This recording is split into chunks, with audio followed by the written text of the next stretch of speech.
Channel. Assalamualaikum warahmatullahi wabarakatuh. Halo sahabat Malut Pos, sekarang saya berada di Halmahera Timur, berada bersama kedua pasangan calon bupati. Halo Pak, apa kabar? Bapak Ubaid dan Bapak Anjas. Apa kabar Pak, perasaan Pak? Alhamdulillah sehat dan lengkap. Setelah debat tadi ya Pak. Hari ini setelah dilaksanakan debat kedua di kantor bupati, dan saya akan sedikit mengulek-ulek perasaan Bapak karena tadi saya melihat banyak sekali masa yang antusias mengikuti berjalannya debat pasangan calon nomor 2. Bagaimana Pak sebelum persiapan, sebelum debat, setelah debat, dan tadi setelah selesai debat? Yang baik, terima kasih. Kalau saya baik bupati, sebelum perasaan saya sebelum debat, alhamdulillah biasa-biasa saja. Yang jelas bahwa soal debat penyampaian visi misi ada hal yang berbeda saya menghadapi pilkada ini. Pasca debat saya merasa terima kasih dan terharu sekali melihat animo masyarakat, antusiasme masyarakat yang begitu luar biasa. Itu menimbulkan keyakinan dan optimisme saya dan saya secara pribadi bahwa insya Allah kami akan terpilih pada tanggal 9 Desember. Itu tanpa diundang ya Pak, masa-masanya itu mereka datang sendiri? Iya, tanpa diundang. Ya. Jadi masa-masa yang tadi datang itu dengan keinginan mereka sendiri, antusias mereka sendiri, tanpa diundang atau tanpa diminta oleh tim sukses dari Bapak, dari pasangan calon nomor 2. Pak, sedikit cerita Pak, sebelum Bapak mencalonkan jadi bupati dan wakil bupati, ada keinginan besar apa dari dalam diri Bapak sehingga Bapak ingin calon bupati dan wakil bupati Halmahera Timur? Ya, baik, terima kasih. Sebelumnya bahwa sebelum peristiwa tanggal 4 September meninggalnya Sri Muhyiddin, itu saya tidak terbesit sedikit ke dalam bayangan atau pikiran saya untuk maju sebagai calon bupati.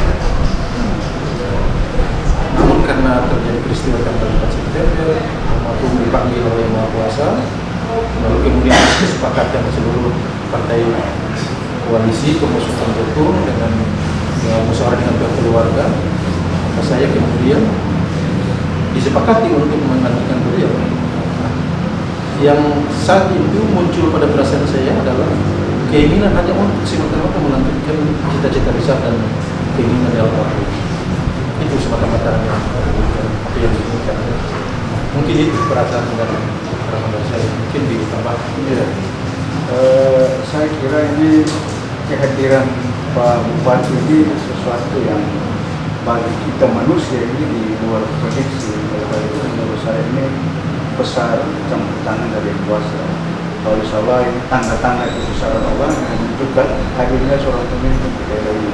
Karena itu memang tadi seperti disampaikan oleh Pak calon bupati bahwa sebenarnya beliau juga tidak menyangka secara cuma karena rasa tanggung jawab sebagai anak negeri melanjutkan pembangunan ini sudah alhamdulillah beliau bersedia untuk melanjutkan pembangunan ini.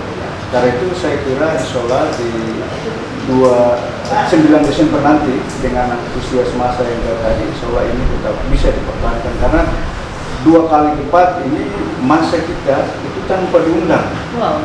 Mereka pada saat mendengar bahwa ini ada debat, bahkan bukan cuma debat, kampanye. Pada saat kampanye itu orang berbondong-bondong dan hampir seluruh desa yang kami kunjungi, itu seluruh desa itu menyambut Pak Bupati dengan pengaruh bahkan tangisan. Nah itu menunjukkan bahwa ada keinginan besar masyarakat terhadap bagaimana daerah kita ini cepat maju di tangan Pak Bupati. Kira itu yang harus saya sampaikan. Insya Allah itu menjadi sebuah garis besar untuk menuju bupati dan juga wakil bupati karena antusias dari masyarakat.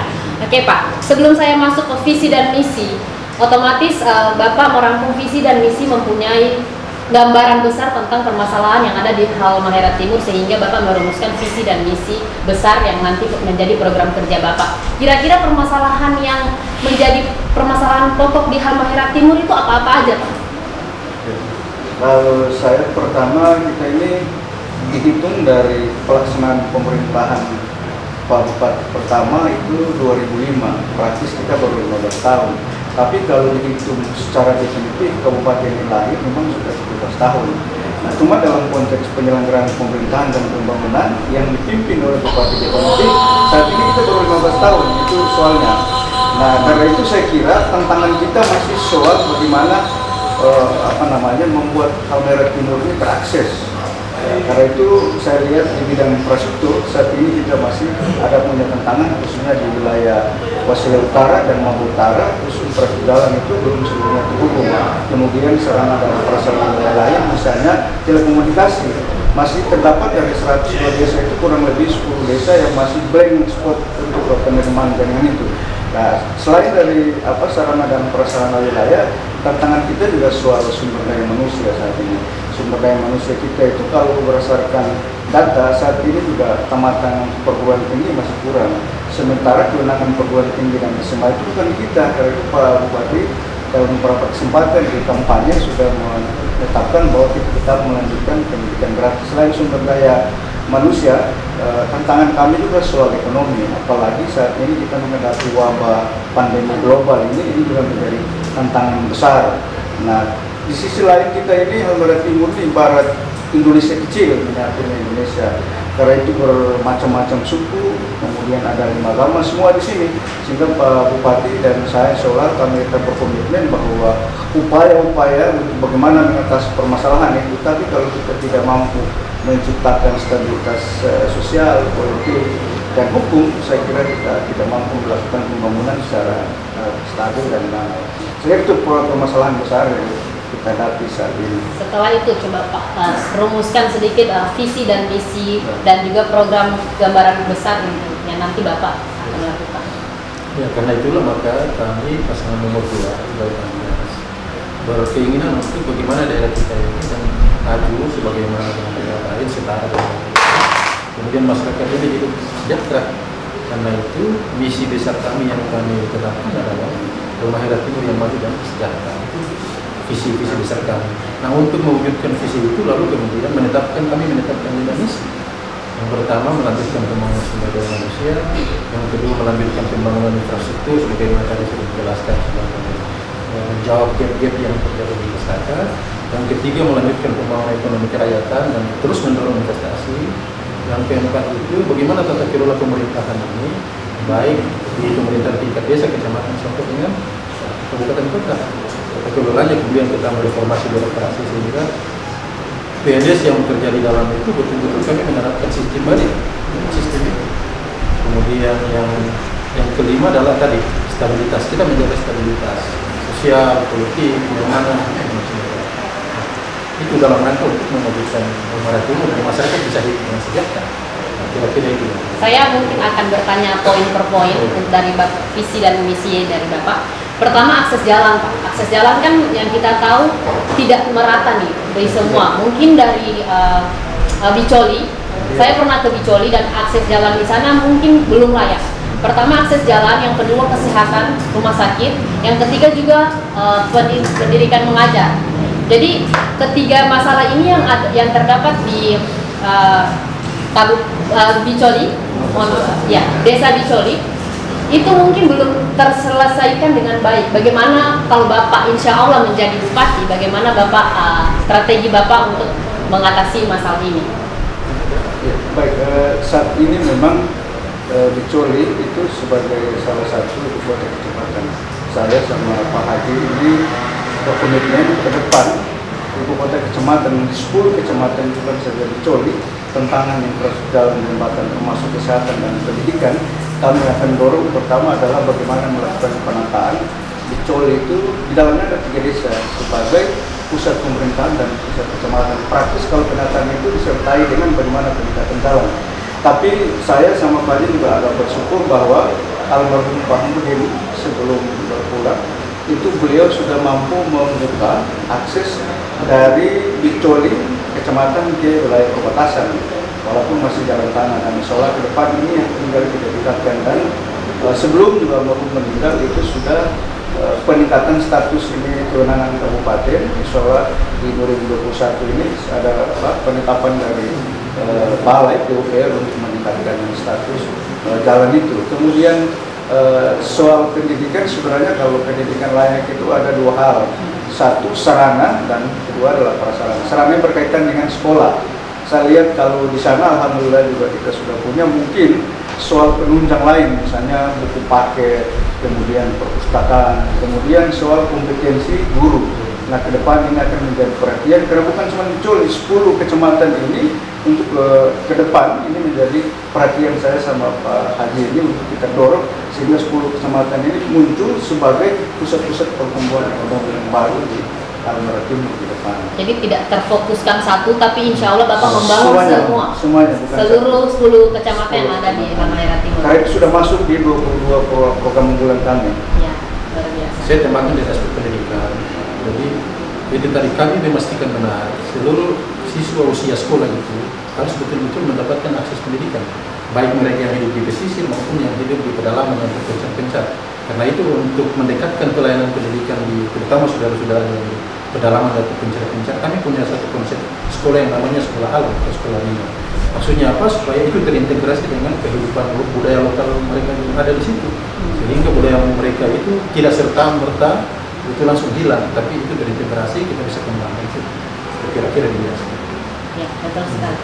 Selanjutnya nih Pak, karena Bapak nanti menjabat Bupati dan Wakil Bupati pada saat ini itu ada COVID-19. Jadi otomatis tantangan terbesar karena inflasi di seluruh dunia turun. Bagaimana Bapak menjawab tantangan ini nanti pada saat Bapak menjadi? Iya, pertama tadi seperti juga kami sampaikan, sementara soal waktu tidak ada time. Pertama soal penanganan COVID ini kita patuh pada protokol kesehatan. Lalu kedua, untuk mengantisipasi dampak COVID karena banyak wilayah-wilayah itu di lockdown sehingga tidak terjadi interaksi pasar antara Halmahera Timur dengan misalnya contoh Manado, Surabaya.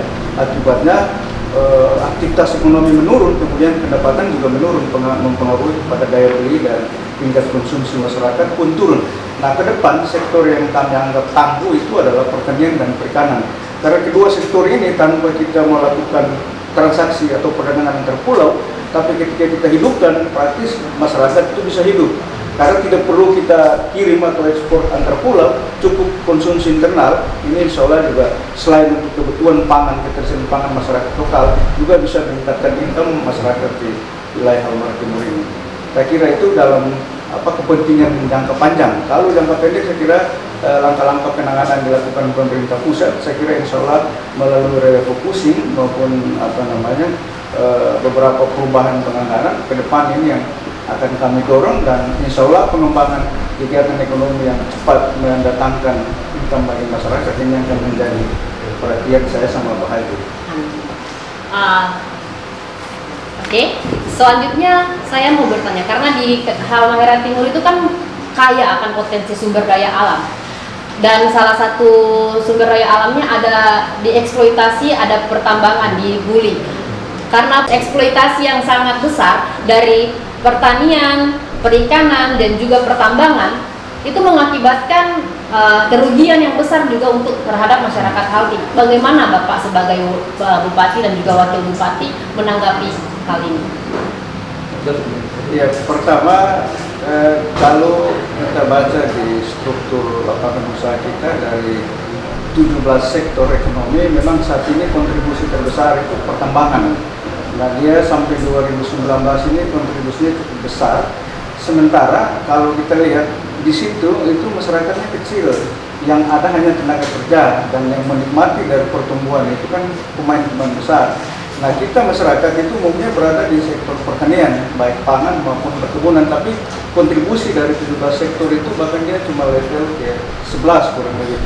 Karena itu ke depan memang pengembangan sektor industri pertambangan maupun pertambangan ini hanya kita fokuskan bagaimana dalam rangka menggenjot pendapatan daerah, bukan pada pendapatan masyarakat. Sehingga ke depan nanti ini diatur, jadi tidak sekedar kita kejar pendapatan daerah, tapi dua-dua secara paralel. Jadi pemberdayaan masyarakat jalan, kegiatan di pertambangan juga jalan. Soal apakah dia merugikan atau tidak, memang dulu ada langkah pemerintah kita untuk menerbitkan namanya sumbangan PG3, sekarang beralih ke KPD.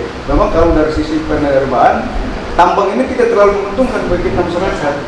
Yang menguntungkan itu adalah pertanian, perikanan, perkebunan. Nah, sehingga insya Allah kalau saya sama Pak Haji terpilih, ini akan kita atur untuk memprioritaskan pada sektor itu. Dan pertambangan bukan berarti kita tidak ini, tapi kita harus dengarkan dua sektor itu saya dorong.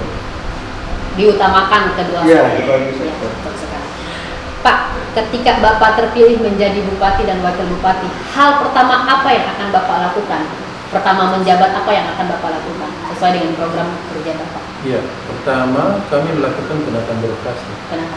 Karena birokrasi itu sebagai sentral utama untuk menggerakkan pembangunan di berjalan sebagai pelayan. Nah itu menjadi fokus yang pertama dalam program kerja kami. Tapi takutnya penataan birokrasi kan otomatis ada yang dijobkan dan ada yang dinonjobkan. Saya takutnya ada yang bilang tentang politik, tapi tidak ya Pak ya? Kita sudah menerapkannya ke merit system. Merit system semua. Ya, merit system itu maksudnya kita melihat kesesuaian antara kompetensi orang dan jabatan. Ya. Insya Allah juga kalau paham komitmen itu kita akan dorong sebelum penempatan jabatan asesmen. Nah, makanya Pak Hadi menjelaskan tadi kita akan itu. Jadi tidak ada unsur, contohnya kepala dinas siapa yang tidak memilih Bapak dinonjobkan, tidak.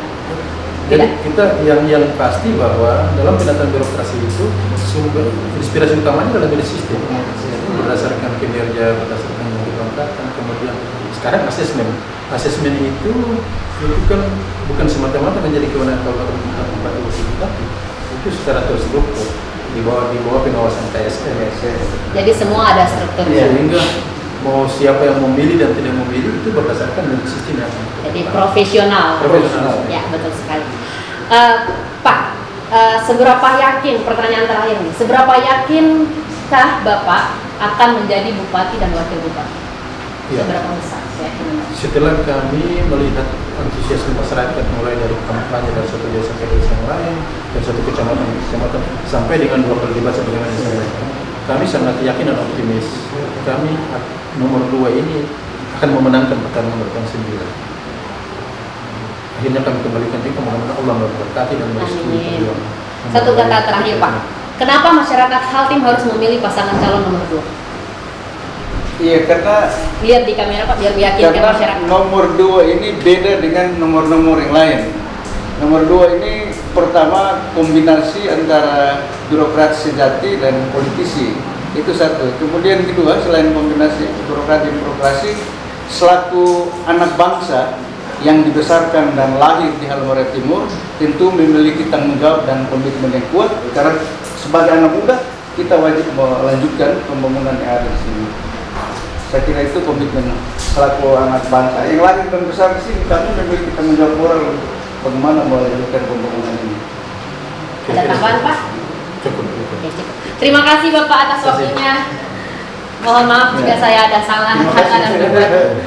Oke, sahabat Malut Pos, itulah tadi beberapa pertanyaan-pertanyaan singkat dari saya Nazila Putri Daeng Barang untuk pasangan calon nomor urut 2 di Halmahera Timur. Jangan lupa subscribe, like, comment, and share, dan nyalakan notifikasinya untuk tahu informasi menarik dari Malut Pos. Assalamualaikum warahmatullahi wabarakatuh. Waalaikumsalam warahmatullahi wabarakatuh.